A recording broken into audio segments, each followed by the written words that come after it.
Hello students, आज हम बात करेंगे क्लास 12 में आपका फर्स्ट चैप्टर जिसका नेम है आपका रिलेशंस एंड फंक्शंस। तो पहले हम डिस्कस करेंगे आपका रिलेशन होता क्या है। आप ऑलरेडी 11th क्लास में पढ़ चुके हो सेट क्या होता है।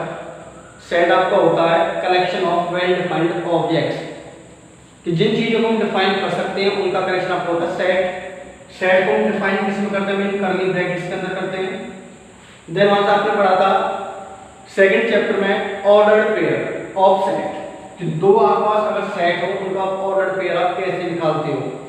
फॉर एग्जांपल सेट ए है आपके पास, जिसमें एलिमेंट ए और बी है। सेट बी जिसमें एलिमेंट आपके पास सी और डी। यदि ए का ऑर्डर पेयर आपका पूछा है बी के साथ, cross product A cross B जिसे हम बोलते हैं, कैसे निकालते हैं। ए में जितने भी एलिमेंट्स होते हैं उन सभी का आपका रिलेशन आपका होगा इस बी के सभी एलिमेंट्स के साथ आपको पेयर बनाना होता है। जैसे ए में एलिमेंट आपका फर्स्ट आपका ए है, तो ए का पेयर किसके साथ बनेगा, बी में एलिमेंट सी है और डी है, तो ए का पेयर सी के साथ ही बनेगा और ए का पेयर डी के साथ ही बनेगा। नेक्स्ट ए में एलिमेंट आपका बी है, तो सेम इसी तरह बी का पेयर सी के साथ और बी का पेयर आपका डी के साथ। ये आपका होगा cross product A cross B. तो रिलेशन होता क्या है, रिलेशन आपका किन्हीं दो सेट पर डिफाइंड होता है। वो सेट अगर ए से ए पर डिफाइन हो सकता है, ए से किसी और सेट बी पर भी डिफाइन हो सकता है। जरूरी नहीं कि सेट आपको ए और बी में आए, सेट आपको कोई नंबर्स के हो सकते हैं। जैसे नेचुरल नंबर के लिए हम एन यूज करते हैं, इंटीजर्स के लिए जेड यूज करते हैं, रियल नंबर्स के लिए हम आर यूज करते हैं। तो जो भी रिलेशन होगा आपका दो सेट पर डिफाइन होगा। और डेफिनेशन क्या कहती है, रिलेशन बिटवीन टू सेट, कि दो सेट्स के बीच का रिलेशन क्या होता है, कलेक्शन होता है ऑर्डर्ड पेयर का। मतलब इसी तरीके से हमारे पास और ऑब्जेक्ट्स आते हैं आपके पास ऑर्डर पेयर की फॉर्म में, उनका collection containing one object from each set. और इसमें जो भी ऑब्जेक्ट होगा वो हर एक सेट से होगा। फॉर एग्जांपल जैसे हमने सेट x, हमने ऑब्जेक्ट x माना फर्स्ट सेट से, तो जो दूसरा ऑब्जेक्ट y है वो किससे होगा, आपका सेकंड सेट से। Then objects are said to be related if, जो ऑब्जेक्ट है एक दूसरे से आपके रिलेटेड होंगे कब, इफ द ऑर्डर्ड पेयर, इस तरीके से कि ये वाला जो एलिमेंट है आपके कौन से सेट से आएगा, फर्स्ट सेट से, और ये y आपका आएगा सेकंड सेट से। यदि वो आपका रिलेशन में है देन हम ऑब्जेक्ट्स को क्या कहेंगे, एक दूसरे से रिलेटेड होंगे। तो रिलेशन आपका दो सेट पर डिफाइंड होता है। और अदरवाइज अगर हम लिखना चाहें जो रिलेशन होता है वो सबसेट होता है आपका A क्रॉस B। यदि रिलेशन डिफाइंड है, defined on A to B, यदि रिलेशन A सेट से B पर डिफाइंड है तो जो रिलेशन होगा वो सबसेट होगा A क्रॉस B का। कि जो A क्रॉस B में जितने भी एलिमेंट्स आपके बनते हैं, ऑर्डर पेयर बनते हैं, उन्हीं में से आपका रिलेशन बनकर आता है। नेक्स्ट इसके आपके पास टाइप्स, मेनली इसमें आपके पास तीन टाइप पढ़ने वाले हो। फर्स्ट आपका रिफ्लेक्सिव रिलेशन, कि कोई भी रिलेशन आपका रिफ्लेक्सिव कब होगा। लाइक मान लेते हैं कोई भी एक एलिमेंट x मान लिया, किसी भी एक सेट n से मान लिया, n मतलब आपका नेचुरल नंबर्स का, और जो रिलेशन आपका डिफाइंड है वो n से n पर ही डिफाइंड है। तो जो फर्स्ट एलिमेंट आएगा वो किसका आएगा, नेचुरल नंबर्स का, और सेकंड एलिमेंट भी किसका आएगा, नेचुरल नंबर का। इस तरह आपका रिलेशन डिफाइंड है। तो लेट हमने कोई भी इस वाले सेट में, पहले वाले सेट में कोई भी एलिमेंट हमने ले लिया x, यदि उसका पेयर खुद के साथ बिलोंग करता है रिलेशन के अंदर, कि एलिमेंट फर्स्ट वाले सेट में से उसका पेयर सभी का खुद के साथ अगर जो आपका बिलोंग करता है रिलेशन के अंदर, तो रिलेशन आपका क्या कहलाएगा, आपका रिफ्लेक्सिव। फॉर एग्जांपल मैंने कोई भी एक नेचुरल नंबर का सेट बना लिया 1 2 3 4। यदि रिलेशन के अंदर आपके पास जैसे 1 का 1 के साथ है, 1 का 2 के साथ पेयर, 2 के साथ 2 4 है, 3 3 लिख लिया, 4 4, इस तरह का कोई भी रिलेशन आपने डिफाइन कर लिया। देन ये रिलेशन आपका रिफ्लेक्सिव कब हुआ, तो हमें देखने के आपके पास सेट में कौन कौन से नंबर्स हैं आपके पास, एलिमेंट 1 है, 2 है, 3 और 4 है। तो हमें चेक करना है कि सभी का एक भी नहीं छूटना चाहिए। सभी के लिए बात करेंगे रिफ्लेक्शन में कि जितने भी एलिमेंट्स हैं सभी का पेयर खुद के साथ यदि वो रिलेशन में बिलोंग कर रहा है तो वो रिलेशन आपका कहलाएगा रिफ्लेक्सिव। जैसे एलिमेंट 1 है तो 1 का पेयर 1 के साथ वो भी आ रहा है रिलेशन के अंदर, 2 का पेयर 2 के साथ वो भी बिलोंग कर रहा है, 3 का पेयर 3 के साथ भी और 4 का पेयर 4 के साथ भी है। तो सभी एलिमेंट्स का पेयर रिलेशन में आ रहा है तो रिलेशन आपका क्या कहलाएगा? रिफ्लेक्सिव। बाई चांस आपका कोई भी एक एलिमेंट इस तरह से नहीं है कि आपका 1 1 है, 1 2 है, 2 2 2 4 और 3 3, तो देखो 1 का पेयर खुद के साथ बिलोंग कर रहा है, 2 का भी कर रहा है, 3 का कर रहा है, लेकिन 4 का नहीं कर रहा है। यदि एक एलिमेंट का भी रह जाता है, एक या एक से ज्यादा आपका एलिमेंट्स का पेयर खुद के साथ बिलोंग नहीं करता है, देन वो आपका रिलेशन रिफ्लेक्सिव नहीं होगा। तो इस चीज पर विशेष ध्यान देना कि जब भी आप रिफ्लेक्सिव प्रूफ करोगे तो सेट में जितने भी एलिमेंट्स होते हैं सभी का ईच हर किसी का पेयर खुद के साथ रिलेशन के अंदर होना चाहिए, तो ही वो आपका रिलेशन क्या कहलाएगा? आपका रिफ्लेक्सिव होगा। क्लियर? नेक्स्ट इसका सेकंड टाइप आपका आता है सिमेट्रिक रिलेशन। सिमेट्रिक रिलेशन इसमें क्या होता है? लेके चलते हैं कोई भी दो एलिमेंट्स आपको अपनी तरफ से लेकर चल, मैंने ए और बी दो एलिमेंट्स ले लिए, रिलेशन डिफाइंड है सेट ए से बी पर मान लिया। तो ये ए और बी एलिमेंट आपको किस में से लेने हैं? सेट ए में से या बी में से? किस में से लेने हैं? हमेशा फर्स्ट वाले सेट्स में से। तो कोई भी दो एलिमेंट ए और बी हमने ले लिए इस तरीके से सेट ए में से। देन करना क्या है? यदि ए का पेयर बी के साथ रिलेशन में बिलोंग कर रहा है, देन सॉरी जो ए आ रहा है वो चलेंगे फर्स्ट सेट से, बी हम चलेंगे सेकंड वाले सेट से, क्योंकि रिलेशन के अंदर दोनों सेट में आपका एक एक ऑब्जेक्ट होना चाहिए। तो ए हमने ले लिया सेट ए में से और बी हमने ले लिया बी वाले सेट में से। यदि ए का पेयर बी के साथ बिलोंग कर रहा है रिलेशन के अंदर, देन बी का पेयर ए के साथ वो भी रिलेशन के अंदर बिलोंग करना चाहिए। ये जो साइन होता है यहाँ पर साइन होता है बिलोंग का, ठीक है? पहले तो मैं पढ़ चुके सेट बिलोंग कर बोलते हैं। यदि ए का पेयर बी के साथ बिलोंग करता है रिलेशन में तो उसका जो रिवर्स है बी का ए के साथ वो रिलेशन में बिलोंग करना चाहिए, तो ही वो आपका रिलेशन क्या होगा? सिमेट्रिक। फॉर एग्जांपल हमने मान लिया कि सेट ए हमने मान लिया पास ए हमने नाम डाल दिए राम एंड श्याम, कोई दो हमने नंबर्स लिख दिए दो बच्चों के। सेट बी में नाम डाल दिए हमने मोहन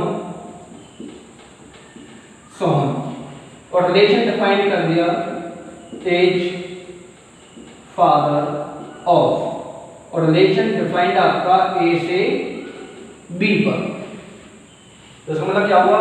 ए रिलेशन बी, ए से रिलेशन आपका किस पर जा रहा है? बी पर। ए में क्या आपके पास राम एंड श्याम, उस बाद रिलेशन क्या है? ए फादर ऑफ, और देन बी में आपके पास मोहन एंड सोहन। तो हम कहेंगे कि ए में जो भी आपके पास ऑब्जेक्ट्स हैं वो फादर है आपके बी के। जैसा हम राम फादर माने किसका जाएगा? मोहन का। यहाँ पे श्याम आपका फादर किसका होगा? सोहन का। ठीक है? अब लिखते अगर हम रिलेशन को हम लिख देते हैं कि राम का पेयर मोहन के साथ और श्याम का पेयर सोहन के साथ। ये जो फर्स्ट एलिमेंट्स हैं वो आपके ले जाएंगे सेट ए में से, क्योंकि जिस सेट से आप डिफाइन कर रहे हो, और जो सेकंड एलिमेंट आपका आएगा वो आएगा जिस सेट पर आपका डिफाइन हो रहा है। तो राम और श्याम आपके फर्स्ट सेट ए में से आएंगे और मोहन सोहन आपके सेट बी में से। अब देखो से आपका राम और मोहन का पेयर बिलोंग कर रहा है, ये पेयर ऑब्वियसली बिलोंग कर रहा है रिलेशन में, तो इसी के अंदर से आपको लिया गया है, जिसका मीनिंग है Ram is a father of Mohan. यदि मैं उसको उल्टा करता हूं मोहन देन पेयर राम, तो इसका मीनिंग क्या बनेगा? Mohan is a father of Ram. जबकि राम किसका फादर था? मोहन का। तो मोहन वापस क्या फादर हो जाएगा राम का? बिल्कुल भी नहीं। तो आपका राम मोहन का पेयर बिलोंग करेगा, लेकिन मोहन राम का पेयर बिलोंग नहीं करेगा। देन उस केस में आपका रिलेशन सिमेट्रिक नहीं कहलाएगा। क्लियर? ये कि आपके पास सेट में अगर दो एलिमेंट्स हैं ए और बी डिफरेंस, यदि ए और बी का पेयर बिलोंग करता है लेकिन उसका रिवर्स नहीं करता है तो रिलेशन आपका सिमेट्रिक में नहीं आएगा, और यदि वो आता है रिलेशन में देन आपका रिलेशन क्या रहेगा आपका सिमेट्रिक। नेक्स्ट थर्ड है आपका ट्रांजिटिव। थर्ड रिलेशन आपका ट्रांजिटिव रिलेशन। फॉर एग्जांपल कोई भी रिलेशन आपका डिफाइंड है ए सेट से ए सेट पर ही डिफाइंड है, देन इनमें हमको आपको तीन डिफरेंट एलिमेंट्स लेने हैं आपको सेट में से, मैंने मान लिया ए बी और सी। यदि ए का पेयर बिलोंग करता है बी के साथ और इस बी का किसी थर्ड एलिमेंट सी के साथ बिलोंग करता है, देन ए का उस थर्ड एलिमेंट सी के साथ भी पेयर बिलोंग करना चाहिए। क्या आपको कोई भी तीन डिफरेंट एलिमेंट देखने हैं कि किसी एलिमेंट ए का पेयर बी के साथ उस बी का किसी और तीसरे के साथ है, देन इस फर्स्ट वाले ए का और तीसरे वाले सी के साथ भी आपका पेयर होना चाहिए, तो ही रिलेशन आपका क्या कहलाएगा ट्रांजिटिव, अदरवाइज आपका नॉट। नेक्स्ट क्वेश्चन आपका आता है इक्विवेलेंस रिलेशन का। पूछा जाता है इक्विवेलेंस रिलेशन है या नहीं, तो ये बताओ क्या, यदि कोई रिलेशन रिफ्लेक्सिव भी है, सिमेट्रिक भी है और ट्रांजिटिव भी है, तीनों है, तो रिलेशन आपका क्या कहलाएगा वो इक्विवेलेंस। क्वेश्चन आ जाता है कि शो दैट या चेक दैट, तो हमें ये करना होगा कि हमें तीनों ही रिलेशन चेक करने हैं, ये तीनों रिलेशन आपका सेटिस्फाई कर रहे नहीं कर रहे, कि रिफ्लेक्सिव है, सिमेट्रिक है, ट्रांजिटिव है, यदि तीनों है तो ही क्या कहलाएगा वो आपका इक्विवेलेंस रिलेशन। नेक्स्ट आपको कुछ क्वेश्चंस आपको एक्सरसाइज से करा देता हूं, वहां से आपको और क्लियर हो जाएगा। जैसा आपका फर्स्ट क्वेश्चन, अब क्वेश्चन जरूर जैसा आपका फर्स्ट क्वेश्चन है उसमें करना है determine whether each of the following relations, जो रिलेशंस आपको दे रखे हैं आपको चेक करना है वो आपके रिफ्लेक्सिव, सिमेट्रिक और ट्रांजिटिव है या नहीं। जैसे फर्स्ट पार्ट है रिलेशन कैपिटल आर से डिनोट किया जाता है और किस सेट पर है ए पर, कोई और सेट नहीं है, तो ए सेट से ए पर ही डिफाइंड है, तो फर्स्ट एलिमेंट भी आपका सेट ए का होगा और सेकंड एलिमेंट भी आपका सेट ए का ही होगा। और डिफाइन कैसे किया हुआ है, ऑर्डर पे बनाया हुआ x और y का, जिसमें x किस में से आना है सेट ए में से और y भी किस में से आना है a में से, और वो किस तरह डिफाइंड है 3x - y किसके इक्वल होना चाहिए 0 के। अगर मैं यहाँ से माइनस का y अगर दूसरी तरफ लेके जाओगे तो प्लस का y और 0 का y ऐड करोगे तो y, तो y ऑब्वियसली किसके बराबर आने वाला है 3x के। 3x - y = 0 को आप y = 3x भी लिख सकते हो। तो जब भी इसका सॉल्यूशन लिखोगे सब तरफ लिखोगे गिवन एच लिखोगे जो आपको दे रखा है, इसके बाद आप रिलेशन बनाओगे कैसे। देखो जैसे आपका सेट दो फॉर्म में होता है, एक आपका टेबुलर होता है और एक आपका सेट बिल्डर। टेबुलर में आपको एलिमेंट्स ऑलरेडी दिए होते हैं, आपको जरूरत नहीं होती, लेकिन सेट बिल्डर में आपको एलिमेंट्स आपको लिखने होते हैं। सेम आपका रिलेशन होता है, रिलेशन में एक तो आपको होंगे वही टेबुलर फॉर्म जिसमें ऑर्डर पेयर ऑलरेडी आपके पास होंगे, एक होगी सेट बिल्डर जैसे कि आपके पास ये भी। आपको इसको देखना है, रिलेशन को समझना है, देन वहां से आपको ऑर्डर पेयर आपको बनाने हैं। यदि सब तरफ एलिमेंट x लोगे, पहले एलिमेंट x क्या ले सकते हो 1, देन इस रिलेशन में पुट कर लो तो y निकल के आ जाएगा। 3 की मल्टीप्लाई x की वैल्यू 1 से करनी है, तो 3 की मल्टीप्लाई 1 से करोगे कितना आएगा 3, तो वैल्यू y की आ जाएगी 3। ऐसे अगर x की वैल्यू आप 2 रखते हो इसी सेट में से, तो 2 की 3 से मल्टीप्लाई करोगे तो y कितना आ जाएगा 6। नेक्स्ट 3 रखने पर आपका 9, 4 रखने पर आपका 12, 5 रखोगे तो कितना बनेगा 15, जो कि सेट में तो नहीं है, मुझे दोनों एलिमेंट सेट में से लेने होते हैं, तो आपका रिलेशन बनेगा ये आपकी टेबल फॉर्म बन जाएगी, जिसमें आपका पेयर 1 3 का है, 2 6 का है, 3 9 का और 4 12 का है, जिसमें जो फर्स्ट एलिमेंट है सारे आपके x है और सेकंड एलिमेंट आपके पास y है। सबसे पहले चेक करना था आपका रिफ्लेक्सिव के लिए, ये रिलेशन आपका रिफ्लेक्सिव है या नहीं। तो रिफ्लेक्सिव की स्टेटमेंट क्या थी कि सेट में जितने भी एलिमेंट्स हैं सभी का पेयर खुद के साथ आपका रिलेशन में होना चाहिए। लाइक मैंने कोई भी एक एलिमेंट हमने a मान लिया सेट a में से, देन आप चेक करोगे जो भी एलिमेंट आप सेट में से ले रहे हो उसका पेयर खुद के साथ रिलेशन में है या नहीं। अगर मैंने a की वैल्यू 1 ली तो 1 का पेयर 1 के साथ रिलेशन में है या नहीं, बिल्कुल भी नहीं है। 1 का क्या, आप a की वैल्यू इसमें से किसी को भी ले लो उसका पेयर खुद के साथ आपका रिलेशन में है ही नहीं। और लास्ट टाइम भी समझाया था यदि एक एलिमेंट का ना हो या एक से ज्यादा किसी का भी ना हो वो आपका रिलेशन रिफ्लेक्सिव नहीं होता है। तो आप लिखोगे देन ए का पेयर खुद के साथ वो रिलेशन में बिलोंग नहीं कर रहा है। तो दिस इंप्लाइज जो आर है वो आपका क्या होगा, not reflexive. Clearly. Next second आप लोगे सिमेट्रिक के लिए। सिमेट्रिक में कोई भी दो एलिमेंट्स लेंगे सेट में से, ए और बी ले लिए मैंने सेट ए में से। इफ ए का पेयर बी के साथ रिलेशन में बिलोंग कर रहा है देन चेक करना है कि बी का ए के साथ बिलोंग कर रहा है या फिर नहीं कर रहा है।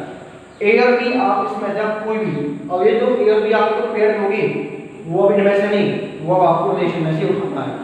कोई दो डिफरेंट एलिमेंट्स का पेयर उठा लो। फॉर एग्जांपल मैंने 1 3 का उठा लिया कि 1 को मैं मान लेता हूं ए और उसको मान लेता हूं बी। 1 का पेयर 3 के साथ है, क्या इसका रिवर्स 3 का पेयर 1 के साथ है पूरे रिलेशन में? नहीं है। तो ए बी का बिलोंग कर रहा है लेकिन बी ए का आपका नहीं कर रहा है। कोई भी ऐसा पेयर हो जिसका रिवर्स एग्जिस्ट नहीं कर रहा रिलेशन में, वो आपका फिर नॉट सिमेट्रिक में ही जाएगा। मान लो इसका रिवर्स भी हो, इसका भी हो, इसका भी, लेकिन एक का नहीं हो। हर किसी का रिवर्स है लेकिन एक का भी नहीं है, तब वो किस में जाएगा, आपका नॉट सिमेट्रिक में जाएगा। रिलेशन में जितने भी डिफरेंट हैं पेयर्स, हर किसी का रिवर्स होना चाहिए रिलेशन के अंदर। अगर है कोई वो आपका सिमेट्रिक है, अदरवाइज नॉट। तो दिस इंप्लाई आपका आ जाएगा R is not symmetric, symmetric नहीं होगा। थर्ड वाला आपका ट्रांजिटिव। ट्रांजिटिव में आपको समझा था कोई भी 3 एलिमेंट्स आपको लेकर चलने होते हैं डिफरेंट, कि मैंने A B C 3 element set A में से ले लिए। तो क्या थी स्टेटमेंट्स, यदि ए का पेयर बी के साथ बिलोंग कर रहा है, बी का किसी और तीसरे के साथ बिलोंग कर रहा है, तो चेक करना है कि पहले वाले का तीसरे के साथ रिलेशन बिलोंग कर रहा है या फिर नहीं कर रहा है। फॉर एग्जांपल मैं कोई पहले दो डिफरेंट ले लें, मैंने लेते हैं जैसे 1 और 3। 1 का पेयर 3 के साथ कर रहा है, देन चेक करो 3 का किसी और के साथ है नहीं, तो चेक करने में आपका 3 का किसके साथ आ रहा है, 9 के साथ। तो मैं चेक करना है कि 1 का पेयर 9 के साथ रिलेशन में है या नहीं है। तो वैसे चेक कर लो, आपके पास नहीं बन रहा है, तो ये आपका आएगा नॉट। कि ए भी कर रहा है, बी सी कर रहा है, लेकिन आपका ए सी नहीं कर रहा है। चाहे तो आप ये एग्जांपल दे सकते हो, 1 का पेयर 3 के साथ आ रहा है, 3 का 9 के साथ कर रहा है, लेकिन 1 9 का नहीं आ रहा है रिलेशन के अंदर, तो किस में जाएगा आपका नॉट ट्रांजिटिव। तो ये रिलेशन ना आपका रिफ्लेक्सिव है, ना सिमेट्रिक, ना ही आपका ट्रांजिटिव है। नेक्स्ट फिफ्थ पार्ट है, जैसे कोई रिलेशन आर डिफाइन किया है ए पर, और ए में क्या रखें, human beings of A town. किसी भी एक पर्टिकुलर टाइम पर एक पर्टिकुलर टाउन के, शहर में से जितने भी ह्यूमन बीइंग्स हैं, बच्चे बड़े बूढ़े, आपके गर्ल्स या फिर आपके जेंट्स लेडीज सभी, वो सारे आपके सेट ए के अंदर आ रहे हैं। रिलेशन इसमें आपके 4-5 पार्ट्स दे रखे हैं, मैं आपको कोई दो समझा देता हूँ।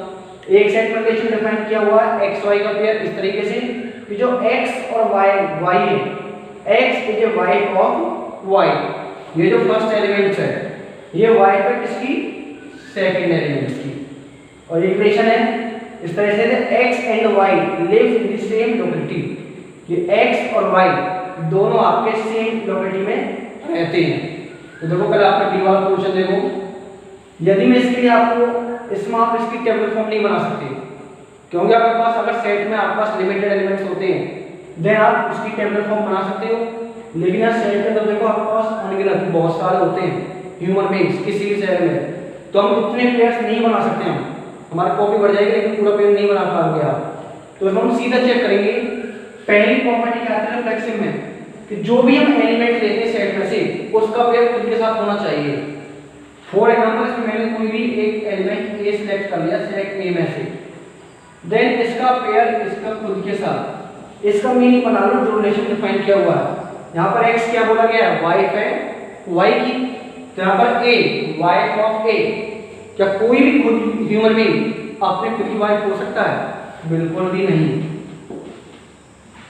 तो ऐसा पेयर बिलोंग करेगा ही नहीं, क्योंकि जो भी आप ह्यूमन बीइंग लोगे वो खुद की वाइफ हो ही नहीं सकता कभी भी, तो वहां पर आपका रिलेशन रिफ्लेक्सिव नहीं होगा। सेकंड बात करोगे सिमेट्रिक में, जिसमें हम कोई दो डिफरेंट लेकर चलते हैं ए और बी सेट में से, कि मान चलो हमने ए का पेयर बी के साथ बिलोंग कर रहा है कि A is a wife of B. यदि मैं इसका रिवर्स करूं बी का पेयर ए के साथ तो इसका मीनिंग क्या बनेगा, B is a wife of A. यहाँ पर क्या था, ए बी की वाइफ है, तो क्या बी ए की वाइफ हो सकता है, कभी भी नहीं होगा। तो ये भी इसका रिवर्स बिलोंग नहीं करेगा कि कोई आपके पास अगर ए बी की वाइफ है तो बी ए की वाइफ नहीं हो सकती, पॉसिबल ही नहीं है कहीं भी आपका ऐसा। तो इसका आपका रिवर्स पेयर बिलोंग नहीं करेगा, तो आपका ये नॉट सिमेट्रिक में जाएगा। थर्ड आपका हमने मान लिया ट्रांजिटिव। हमें इसमें 3 डिफरेंट लेने होते हैं, वो हम ले लेते हैं ए बी और सी। अब देखो मैं अगर ए का पेयर में बी के साथ बनाता हूँ, इसका मीनिंग क्या हुआ, A is a wife of B. Then मुझे पेयर बी का किसी तीसरे के साथ बनाना होता है, तो इसका मीनिंग क्या होगा, B is a wife of C. अब देखो यदि ए बी की वाइफ है तो ऑब्वियसली बी क्या होगा, आपका हस्बैंड होगा। और यहाँ पर बी वाइफ है सी की, और यहाँ पर बी वाइफ आ रही है, पॉसिबल ही नहीं है आपका ऐसा। ए भी कर रहा है लेकिन इसके लिए आपको पहले ये ही बिलोंग नहीं कर रहा, तो आप ए और सी चेक ही क्या करोगे आप, तो ये भी आपका रिलेशन आपका ट्रांजिटिव नहीं होगा। तो इसी तरह जितने बाकी पार्ट्स सारे एक बार ट्राई करना, सेम आप इसका कर सकते हो। जैसा अगर मैं कोई एलिमेंट ए लेता हूँ, ए का पेयर ए के साथ बनाने का मीनिंग क्या हुआ, यहाँ पर एक्स वाई क्या बोल रहे हैं कि एक्स और वाई दोनों कहाँ पर रह रहे हैं, सेम लोकेलिटी में रह रहे हैं, सेम समाज में सेम मोहल्ले में रह रहे हैं। तो ए का पेयर ए के साथ का मीनिंग क्या हुआ, ए और ए कोई भी आदमी उसका पेयर खुद के साथ बनाओगे, है तो एक ही आदमी, तो दोनों एक जगह तो नहीं है आपके पास। तो ये आपको उस वाले केस में बी वाले में ये आपका बिलोंग करेगा कि कोई भी आदमी खुद के साथ उसी लोकेलिटी में रहेगा आपका ये। नेक्स्ट सिमेट्रिक बात करें, ए और बी कोई दो हमने एलिमेंट्स ले लिए कि ए और बी का पेयर बिलोंग कर रहा है, जिसका मीनिंग क्या हुआ, ए और बी सेम लोकेलिटी में रहते हैं। इसका रिवर्स करोगे बी और ए, तो क्या बी और ए सेम लोकेलिटी नहीं रहते, बिल्कुल रहते हैं। यदि ए और बी एक साथ रहते हैं तो बी और ए भी तो एक ही साथ रहेंगे, तो इस केस में ये भी आपका क्या होगा, बिलोंग करेगा इसका रिवर्स, तो ये आपका सिमेट्रिक भी होगा। ट्रांजिटिव बात करें, ए बी सी 3 डिफरेंट लिए, ए का पेयर बी के साथ बिलोंग करने का मतलब ए और बी एक साथ रह रहे हैं। बी और सी का मीनिंग क्या हुआ, बी और सी एक साथ रह रहे हैं, तो ऑब्वियसली ए और सी वो भी क्या होंगे, एक ही तो साथ रहेंगे। तो इस तरह आपका रिलेशन रिफ्लेक्सिव भी हुआ, सिमेट्रिक भी हुआ, ट्रांजिटिव भी हुआ। और ऐसा रिलेशन जो रिफ्लेक्सिव, सिमेट्रिक, ट्रांजिटिव तीन होता है उसको क्या बताते हैं हम, इक्विवेलेंस रिलेशन। तो इस एक्सरसाइज के आप सारे क्वेश्चन ट्राई करोगे, बस अपने एक बार सेट देख लेना, सेट आपको क्या दे रखा है, और रिलेशन को एक बार अच्छे से समझ लेना कि जो पेयर है वो किस तरह से उसने डिफाइन किया हुआ है। देन उसके बाद तीनों रिलेशन आप चेक करके आप बता सकते हो। फिर भी कोई भी डाउट होगा, कोई भी क्वेश्चन आपका समझ नहीं आता है, देन आप मुझे व्हाट्सअप कर सकते हो, बता सकते हो, देन मैं आपको क्वेश्चन आपको सॉल्व करा दूंगा। Thank you.